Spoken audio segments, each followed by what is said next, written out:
शिवराज जी, बड़ी घटना हुई सागर में। एक दलित युवक की हत्या हुई। उनकी जो मां था उनको निर्वस्त्र किया गया। दबाव डाला गया एक दलित बेटी पर कि वो उसने जो आरोप लगाए वो वापस ले। एनसीआरबी के आंकड़े देखें तो हालत बहुत ख़राब है राज्य में दलितों पर जो अत्याचार हो रहा है उसको लेकर।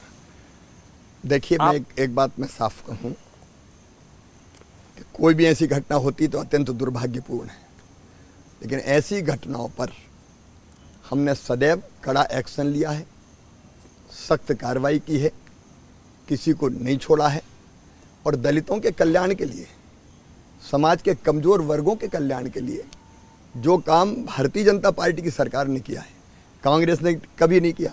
उसी सागर में कांग्रेस के राज में एक दलित को जिंदा जला दिया गया था। तब हम सरकार में नहीं थे, कांग्रेस की सरकार थी कमलनाथ जी की, उसी सागर की जिसकी आप बात कर रहे हैं।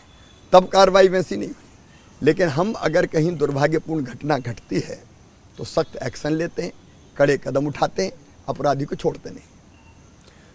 इसी तरह की घटना हुई एक आदिवासी के साथ, जब उन पर एक बीजेपी के कार्यकर्ता ने पेशाब किया, आपने उनका पांव धोए, एक तरीके से पश्चाताप किया।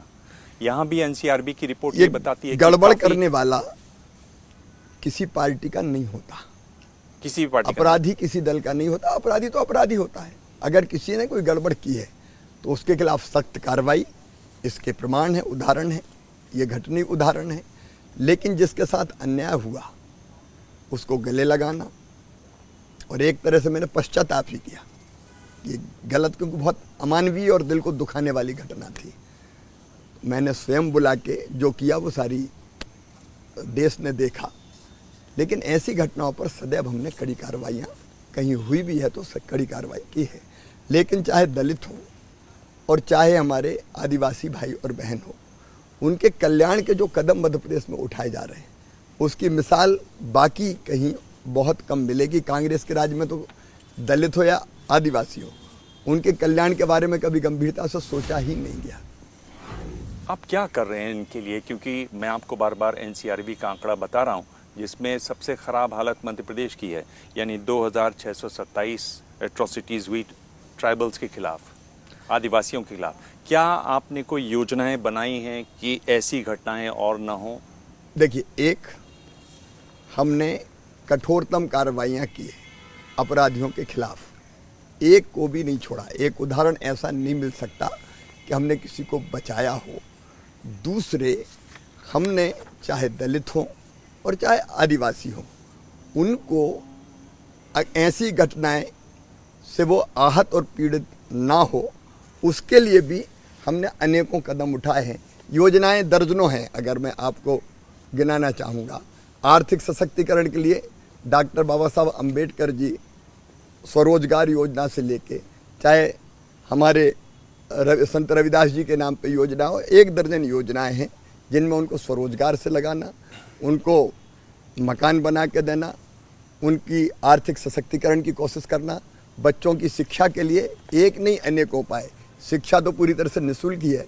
स्कूल खोलना, स्कूल के साथ साथ उन इलाकों में आश्रमशालाएँ, छात्रावास, यहाँ तक कि कई बच्चे ऐसे थे कि जिनको छात्रावासों में एडमिशन नहीं मिलता था, तो हमने एक नई योजना बना दी थी, मुख्यमंत्री छात्रगृह योजना, कि वो किराए का कमरा लेके भी कहीं रहेंगे तो उसका किराया उनके माता पिता नहीं भरेंगे, सरकार के माध्यम से हम भरवाएंगे। उनकी कोचिंग की व्यवस्था, सुपर 100 जैसी कई योजनाएं। अभी ये मध्य प्रदेश ही है, अगर आप देखेंगे तो बेगा, भारिया, शहरिया जैसी जो अत्यंत पिछड़ी जनजाति थी, उनके बच्चे भी नीट के माध्यम से सिलेक्ट हो रहे हैं, जेईई मेंस के माध्यम से सिलेक्ट हो रहे हैं, क्योंकि हमने उसके लिए विशेष तैयारियां उनको करवाने का प्रयास किया। रोजगार की दृष्टि से देखें तो बैकलॉग के पद भरने से लेके, शासकीय सेवाओं में अवसर देने से लेके, उसके अतिरिक्त अनेकों कदम उठाए। अकेला मध्य प्रदेश है जहाँ पेशा एक्ट हमने लेटर और स्पिरिट में उनको दिए। ऐसे दर्जनों काम मैं आपको गिना सकता हूँ। जैसे ही घड़ी का काटा दोपहर 2:30 पे आए, बबीता जी का दिल सास बहू साजिश के लिए मचल जाए। और ये है इनकी बहू, पूरे दिन ऑफिस की टेंशन हो जाए गॉन जब ये करें अपना फेवरेट शो फ्री टाइम पे ऑन। इनकी तरह आप भी देखिए अपना फेवरेट शो अपने टाइम पर और डाउनलोड कीजिए एबीपी लाइव ऐप अपने स्मार्ट टीवी पर।